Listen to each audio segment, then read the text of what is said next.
السلام علیکم۔ قرآن ترجمہ سورۃ البقرہ آیات 267 تا 286۔ اعوذ باللہ من الشیطان الرجیم، بسم اللہ الرحمن الرحیم۔ اے ایمان والو، خرچ کرو عمدہ اور پاکیزہ چیزیں اپنی کمائی میں سے اور اس میں سے جو نکالا ہے ہم نے تمہارے لیے زمین سے،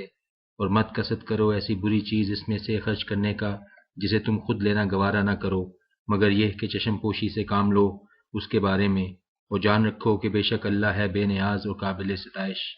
شیطان ڈراتا ہے تمہیں مفلسی سے اور ترغیب دیتا ہے تم کو بے حیائی کے کاموں کی، مگر اللہ وعدہ کرتا ہے تم سے اپنی بخشش و فضل کا، اور اللہ ہے بڑی وسعت والا اور سب کچھ جاننے والا۔ عطا فرماتا ہے حکمت جسے چاہے، اور جسے مل گئی حکمت سو در حقیقت مل گئی اسے خیر کثیر، اور نہیں نصیحت قبول کرتے مگر اہل عقل۔ اور جو بھی کرتے ہو تم کسی قسم کا خرچ یا مانتے ہو تم کوئی منت، تو یقیناً اللہ اسے جانتا ہے اور نہیں ہے ظالموں کا کوئی مددگار۔ اگر علانیہ دو تم صدقات تو یہ بھی خوب ہے، اور اگر چھپاؤ انہیں اور دو حاجت مندوں کو تو وہ زیادہ بہتر ہے تمہارے لیے، اور محو کرے گا تمہاری کچھ برائیاں،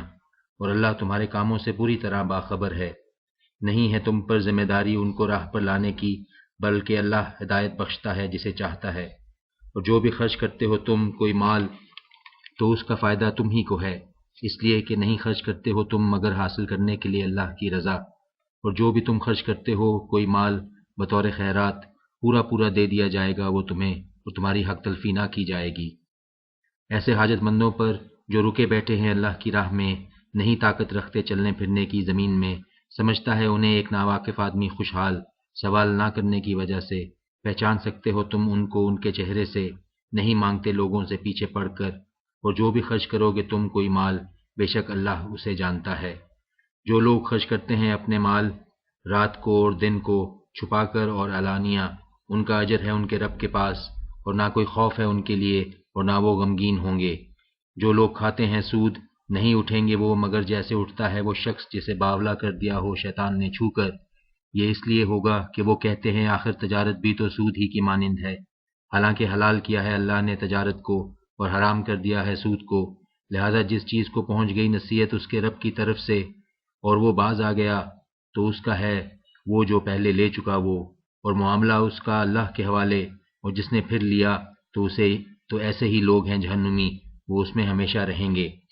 مٹاتا ہے اللہ سود کو اور بڑھاتا ہے صدقات کو، اور اللہ نہیں پسند کرتا کسی ناشکرے گناہگار کو۔ بے شک جو لوگ ایمان لائے اور کیے انہوں نے نیک کام اور قائم رکھی نماز اور دیتے رہے زکوٰۃ، ان کا اجر ہے ان کے رب کے پاس، اور نہ کوئی خوف ہے ان کے لیے اور نہ وہ غمگین ہوں گے۔ اے ایمان والو، ڈرو اللہ سے اور چھوڑ دو جو باقی رہ گیا ہے سود، اگر ہو تم ایمان والے۔ پھر اگر تم نے ایسا نہ کیا تو تیار ہو جاؤ لڑنے کے لیے اللہ سے اور اس کے رسول سے، اور اگر تم توبہ کر لو تو تم حقدار ہو اصل سرمائے کے، نہ تم ظلم کرو اور نہ تم پر ظلم کیا جائے۔ اور اگر ہو تنگ دست تو مہلت دو خوشحال ہونے تک، اور یہ بات کہ بخش دو تم اسے زیادہ بہتر ہے تمہارے لیے، بشرط یہ کہ تم سمجھو۔ اور ڈرو اس دن سے جب لوٹ کر جاؤ گے تم اس دن اللہ کے حضور، پھر پورا پورا دیا جائے گا ہر شخص کو اس کے کمائے ہوئے عملوں کا، اور ان پر ہرگز ظلم نہ ہوگا۔ اے ایمان والو، جب لین دین کرو تم ادھار کا کسی میعاد معین کے لیے تو اسے لکھ لیا کرو، اور لکھے تمہارے درمیان کوئی لکھنے والا انصاف کے ساتھ، اور نہ انکار کرے لکھنے والا لکھنے سے، جیسا کہ سکھایا ہے اس کو اللہ نے، سو چاہیے کہ وہ لکھے، اور تحریر لکھوائے وہ شخص جس پر قرض ہے، اور چاہیے کہ ڈرے اللہ سے جو اس کا رب ہے، اور کمی بیشی نہ کرے اس میں ذرا بھی۔ اور اگر ہو وہ شخص جس پر قرض ہے کم عقل یا ضعیف یا قابلیت نہ رکھتا ہو کہ تحریر لکھوائے وہ خود، تو لکھوائے اس کا ولی انصاف کے ساتھ، اور گواہ بنا لو دو گواہ اپنے مردوں میں سے، پھر اگر نہ موجود ہوں دو مرد تو ایک مرد اور دو عورتیں ایسے لوگوں میں سے جنہیں تم پسند کرتے ہو بطور گواہ، تاکہ بھول بھٹک جائے ان میں سے ایک تو یاد دہانی کرا دے ان میں سے ایک دوسری کو،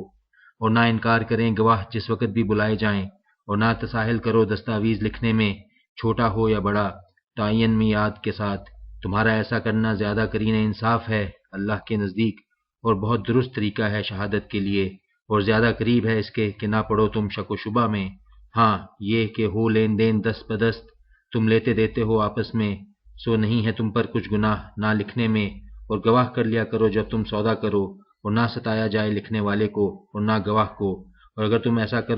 کرو گے تو بے شک ہوگی یہ سخت گناہ کی بات تمہارے لیے، اور ڈرتے رہو اللہ سے،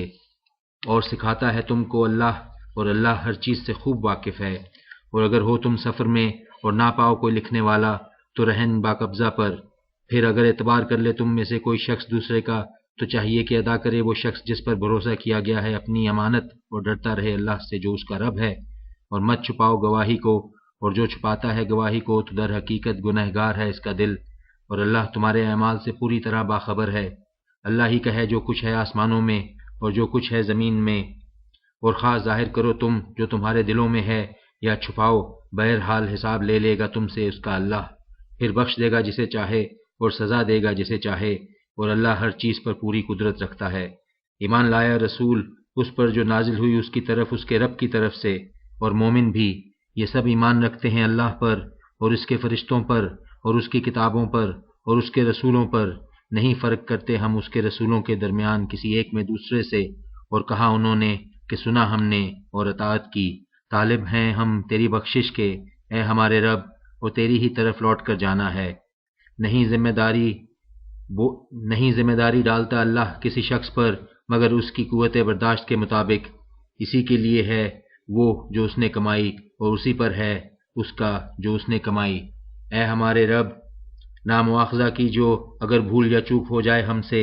اے ہمارے رب، اور نہ ڈالیو ہم پر بھاری بوجھ جیسا کہ ڈالا تھا تو نے ان لوگوں پر جو ہم سے پہلے تھے، اے ہمارے رب، اور نہ اٹھوائیو ہم سے ایسا بار نہ ہو طاقت ہم میں جس کی، اور ہمیں معاف فرما دے اور ہمیں بخش دے اور ہم پر رحم فرما، تو ہی ہمارا مولا ہے، پس ہماری مدد فرما کافروں کے مقابلے میں۔